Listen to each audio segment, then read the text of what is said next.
আসলে সিনেমার বাজেট কিন্তু কম না, সিনেমার যথেষ্ট বাজেট রয়েছে। আর অ্যাকশন মূলত এটা কিন্তু অ্যাকশন মুভি না, তারপরে গল্পের প্রয়োজন অনেক সময় অ্যাকশন চলে আসে। তবে অ্যাকশনটা বরাবরই আমার যারা পার্সোনালি অডিয়েন্স রয়েছে তারা আমাকে একটু বেশি ভালোবাসে অ্যাকশনের জন্য। আর আমরা জানি যে আসলে ঈদের সিনেমা মানে হচ্ছে অ্যাকশন, গান, মানে চমৎকার কিছু গান থাকবে, নাচে গানে ভরপুর একটা ফিল থাকবে, যেখানে আসলে শুধুমাত্র আপসেট থাকা নয়, আনন্দে ভরপুর থাকবে অনেক বেশি। আমরা জানি যে আসলে সবসময় আমার টাইটার সিনেমা দেখতে পছন্দ করি, কানেক্টিভিটি পছন্দ করি সিনেমাতে। এটা আসলে পুরোটা একটা ভালোবাসার খুবই ফাস্ট একটা গল্প, যেটা প্রচুর বেশি কানেক্টেড রাখবে দর্শককে। গানগুলো ভীষণ দর্শকপ্রিয়তা পেয়েছে এবং চমৎকারভাবে হিট করেছে। হিট মিনস আসলে অনেক বেশি ভালোবাসা পেয়েছে, প্রচুর দর্শকের কাছে।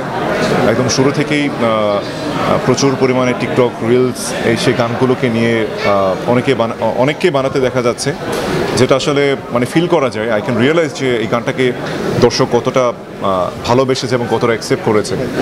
আর আরেকটা বিষয় হচ্ছে যে মায়া সিনেমাটি একেবারে একটা মেইন স্ট্রিমের সিনেমাটি দেখার জন্য যে শুরু থেকে যে মানুষের যে উদ্দীপনা, যে একটা এক্সাইটমেন্ট, সেটা খুব ভীষণভাবে পরিলক্ষিত হয়েছে।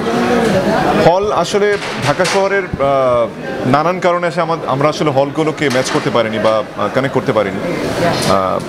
বাট এই সব কিছুকে ছাড়িয়ে যে কটি হলই পেয়েছে ঢাকা এবং ঢাকার বাইরে, দর্শকদের উপচে পড়া ভিড়, দর্শকদের পজিটিভ রেসপন্স, সিনেমাগুলো সম্পর্কে তাদের ভালো লাগার কথা, তারপর বিভিন্ন রিভিউ, সব কিছু জেনে আসলে অনেক বেশি ভালো লাগে যখন বুঝতে পারে যে সিনেমাটাকে অনেক বেশি ভালোবাসা মানুষ দিচ্ছে, মানুষ সিনেমাটা দেখার জন্য আগ্রহ প্রকাশ করছে। নানান পার্সোনাল রিভিউগুলো দেখুন, আসলে ইন জেনারেল যারা রিভিউ দেয় তাদের রিভিউর বাইরে যেই রিভিউগুলো দর্শক নিজে ছবি দেখে একটা ভিডিও বাইটস, তারা নিজে একটা ব্লগ বানায় সিনেমা নিয়ে বা তাদের মতামতটা প্রকাশ করে, সেইগুলোকে অনেক বেশি আসলে মানে ভালো লাগা কাজ করে যখন দেখি যে সিনেমাটা দেখে তাদের অনেক বেশি ভালো লেগেছে, ভালোবাসার একটি গল্প বহুদিন পরে মানুষ দেখতে পেরেছে।